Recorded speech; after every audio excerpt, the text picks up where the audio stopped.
সরকারের প্রথম ১০০ দিনে শিক্ষা খাতে নেওয়া হয়েছে বেশ কিছু উদ্যোগ। এরই মধ্যে শুরু হয়েছে মিড ডে মিল, কয়েক লাখ শিক্ষককে দেওয়া হয়েছে অবসর ভাতা।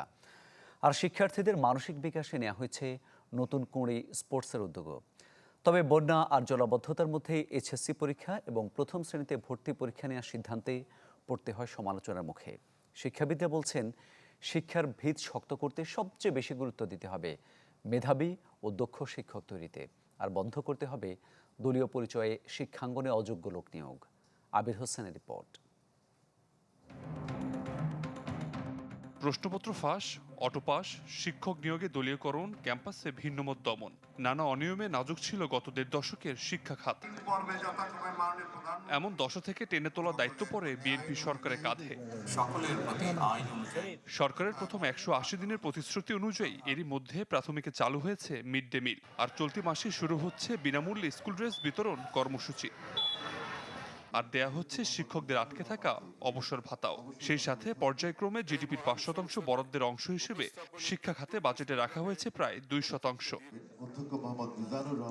আর শিশুদের মানসিক বিকাশের জন্য নেওয়া হয়েছে নতুন করে স্পোর্টসের উদ্যোগ।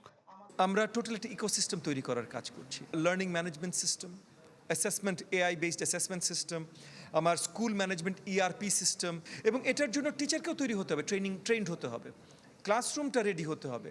সো এগুলো লম্বা প্রসেস, এগুলো এক রাতের প্রসেস না। এই সব কিছুরই কাজ শুরু হয়ে গেছে। তবে এই সময় কিছু বিতর্কের মধ্যেও পড়তে হয় শিক্ষা মন্ত্রণালয়কে। বন্যা ও জলাবদ্ধতায় এইচএসসি পরীক্ষা এবং মন্ত্রীর মন্তব্যের কারণে আন্দোলনে নামে শিক্ষার্থীরা। সমালোচনার মুখে প্রথম শ্রেণীতে ভর্তি পরীক্ষার সিদ্ধান্ত থেকে সরে আসতে হয় সরকারকে। এছাড়া সম্প্রতি সহিংসতায় উত্তপ্ত হয় শিক্ষাঙ্গন।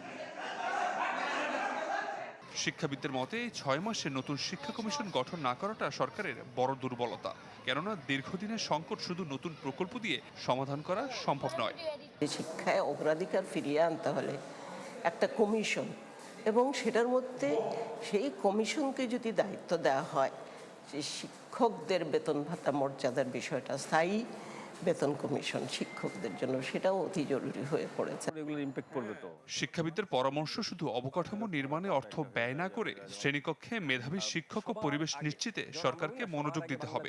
সবার আগে নীতিমালাটা হওয়া উচিত যে যোগ্যদেরকে, দক্ষদেরকে আমি শিক্ষকতা নিয়ে আসবো। Curriculum, text book, teacher learning process, পরিকল্পনা ঘাটতি থাকলেও ওই মানসম্মত শিক্ষক, ক্যাপাবল শিক্ষক সেই ঘাটতিগুলো দূর করে ফেলতে পারে।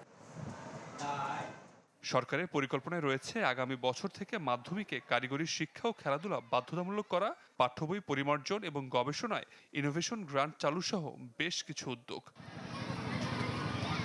আবির হোসেন, চ্যানেল 24, ঢাকা।